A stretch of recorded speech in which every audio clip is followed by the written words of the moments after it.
Hey everybody, welcome to the 2023 Chattanooga Film Festival. We're 10, y'all. That's exciting. 10 years of doing this.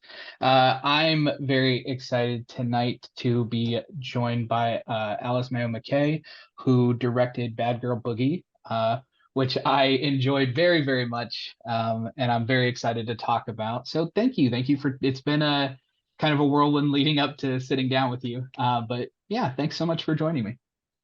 Yeah, of course. Thank you for having me. Yeah, absolutely. So yeah, let's just kind of jump right in. I'm interested in your filmmaking background. A lot of this film and a lot of your previous work deals with trans and social issues, and that's very forward in your work. Did you pursue filmmaking as a way to have a platform to kind of talk about those things, or was filmmaking already something that you were interested in? And just kind of how did you get into that? I think it just kind of coincides because I've always wanted to be like a storyteller, even when I was like really young, and I was writing like little short stories and like stuff like that. And then I think I just wanted to like write and create the kind of work that I wanted to see and the things that I wanted to explore in film. And I think it just kind of happened from that. Great. Yeah, kind of off of that. I mean, as we talk about the film, there's a strong meditation on the idea of hate and vitriol being easily hidden behind a mask in the film. Was the slasher subgenre kind of an easy combination as you started to conceive the film? And I mean, obviously, horror is a home for you, as I think it is for a lot of us. Yeah, was slasher something that you just wanted to do, or did you feel like as you kind of talked about the story, it was an easy fit? So like, because my first film was like vampire subgenre, I knew I wanted to do something still horror, but a different kind of subgenre. So I knew that I wanted to do like a slasher and have like a different kind of world, and then the story just kind of came from there. Yeah. Um, One of the things, like as I get older and like as I kind of like lean into my own queerness and my own sobriety, I find that I really love horror that has heart. That's really important for me. You have like a lot of difficult subject matter in the kind of background with characters. You're dealing with substance abuse and you're dealing with self-harm. Did you find like weaving these kind of things into the story difficult, challenging? I mean, was it something that you just thought, okay, well, these things and this story are two things that go kind of naturally together? Yeah, just what was your process like for that? I think just dealing with these characters and like this setting, like in this community, and this like kind of age group, and like, yeah, I think it was just important to have, these issues that face some of us reflected on screen and dealt like with those issues, but not having them like exploited or be like too over the top. They're just kind of there, and these characters are going through it. Yeah. Yeah, it's interesting that you say not to like that you didn't want to exploit these things. Things here in the States are pretty bad for trans and queer people right now. And so I'm always pretty eager to hear about how things are in other parts of the world. You have this heavy focus on obviously trans people being the target here and living in fear from day to day and cycles of hate and generational trauma. And like in your part of the world, how personal is that experience? And did it feel like this was like a globally familiar story that you were telling? And, just kind of how did you approach that?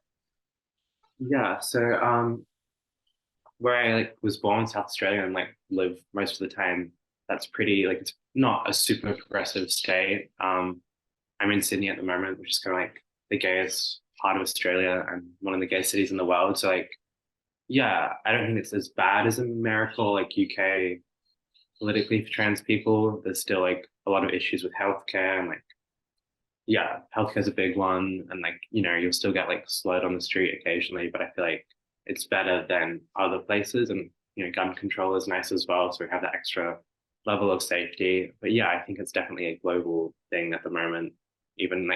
rise of like hate, from younger age groups as well.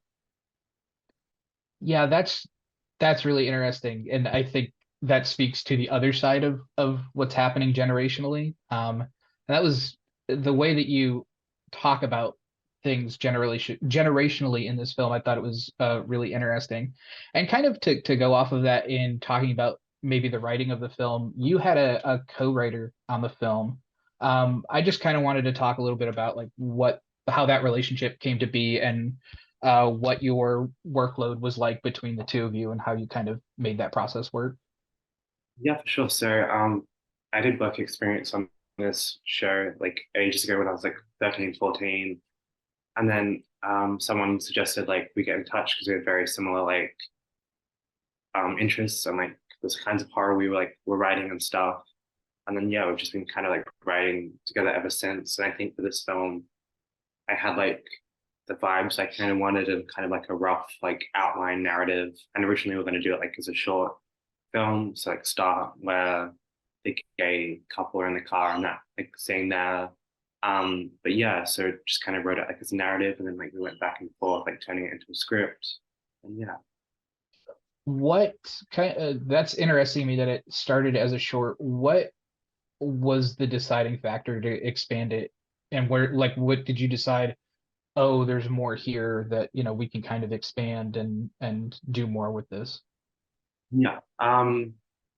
So yeah, I think just exploring the whole mask and even like the emotional side of things, because like a lot of the horror I do, all the horror I do is like I want it to be character driven and focused on like, people just like living and like hangout film as well as coinciding with the horror elements as well. So like having it as a short film, it would have like, yeah, started with the casting and kind of ended with like the killing of the slasher feature guy at the end. So like it wasn't, I think it was like 16 pages.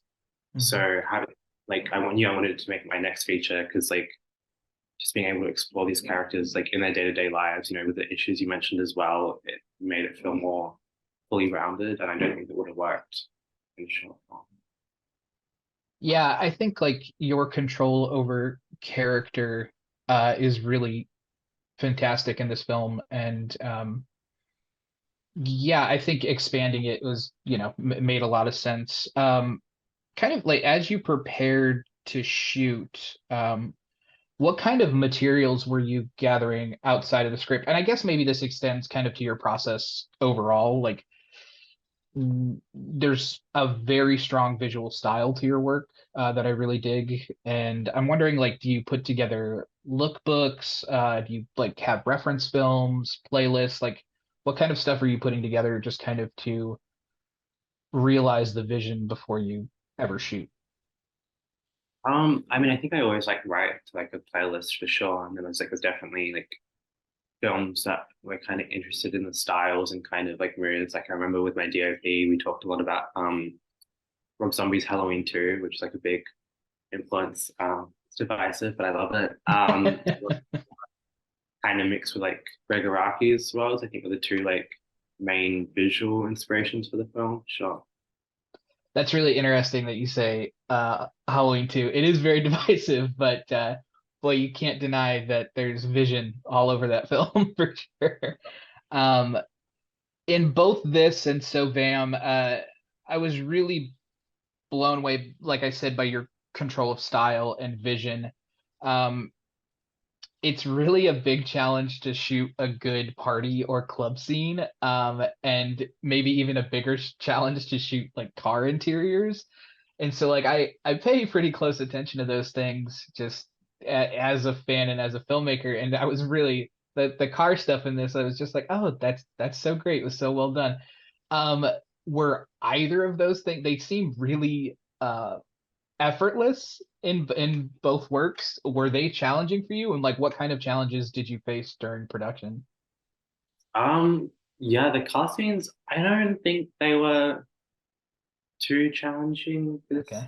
time because the DOP had just done another like film that had like a bigger budget where they were doing sim trav as well. So he kind of already had that experience, and he was like, "Oh, this is what we can do with the resources we have." So he kind of already shot some stuff, and it was like, "Yeah, that makes sense." And yeah, I don't know, challenges. I mean, the party scenes and stuff like that is tough because when we shot it, it was still COVID time.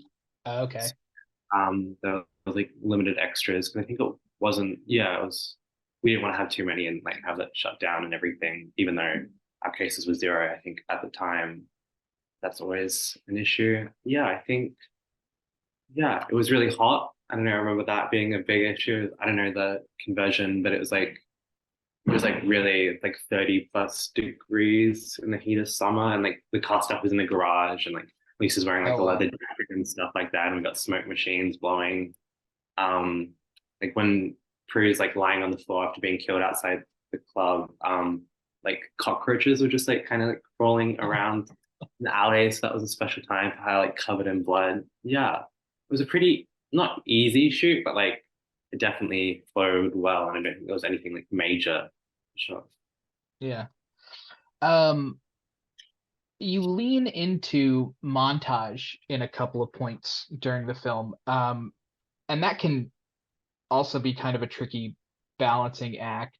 I thought it was done really well, and again, it really fit in with your style. Were these instances like conceived early on, or did they kind of come out of the process of making the film? But yeah, I just kind of wanted to talk about that.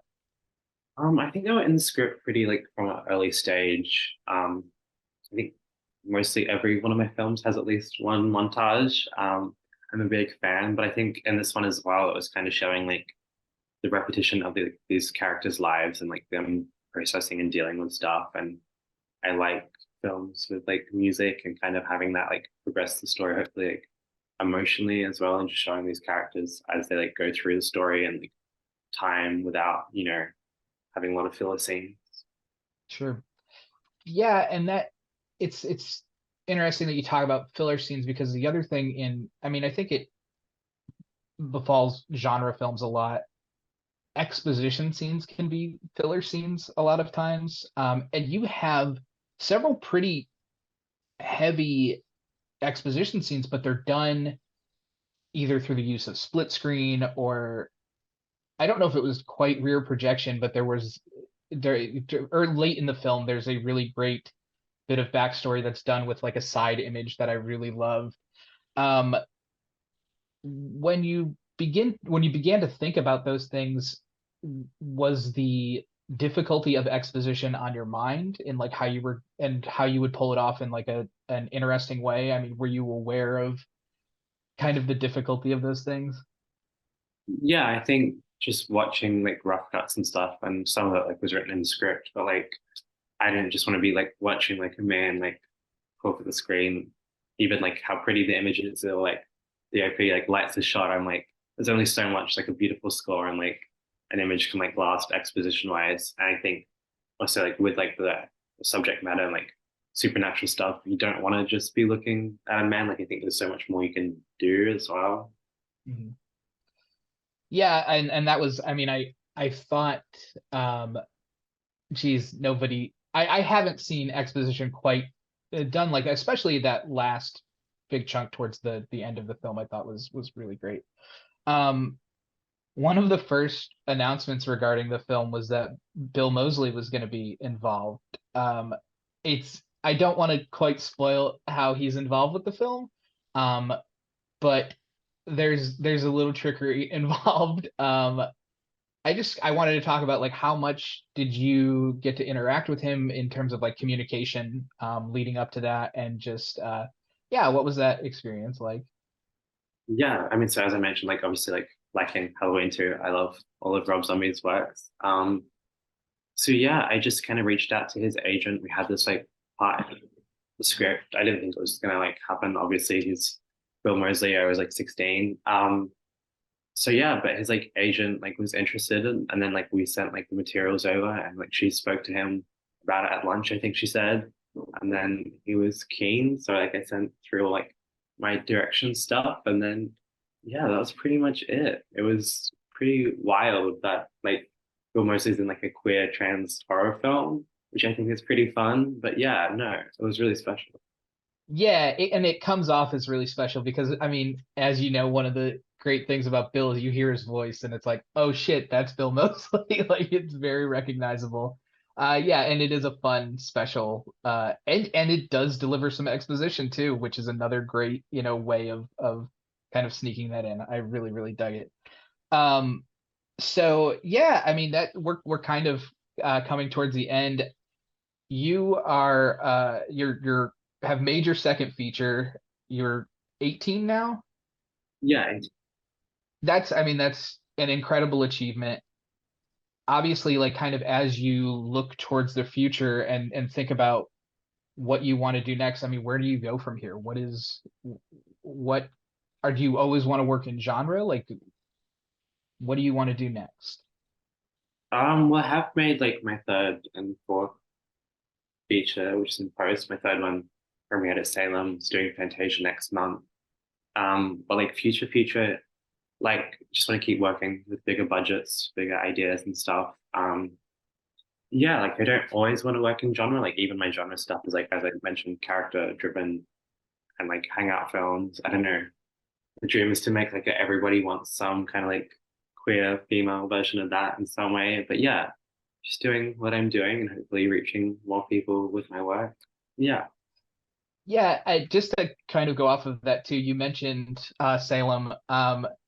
You were mentored by Jen Wexler, whose film The Ranger played at the festival a few years ago here. What was it like working with Jen? Jen's work is endlessly fascinating to me, and I worship at the altar of the Ranger. So yeah, what was it like working with her? It was kind of wild because I think, yeah, I was a big fan of the Ranger and I like work at Glass Eye with like Depraved and stuff like that. So I was a big fan, and then we met in person actually this year at Salem. Yeah, she's just really lovely, and like I think the Ranger like also inspired Bad Girl Boogey in some ways, like with the punk aesthetic. And I think if you watch some like the club scenes earlier on, I feel like you can definitely see it. Like I was rewatching it earlier this year, and I was like, oh, that must have like taken some inspiration as well. Yeah, no, I really love her work, and I'm excited for the Sacrifice Game at Fantasia as well, which is cool. We both have a film playing the same festival, so yeah. That's very cool. Yeah, that's a I'm really excited for her new feature. It's super cool that you're playing the same festival.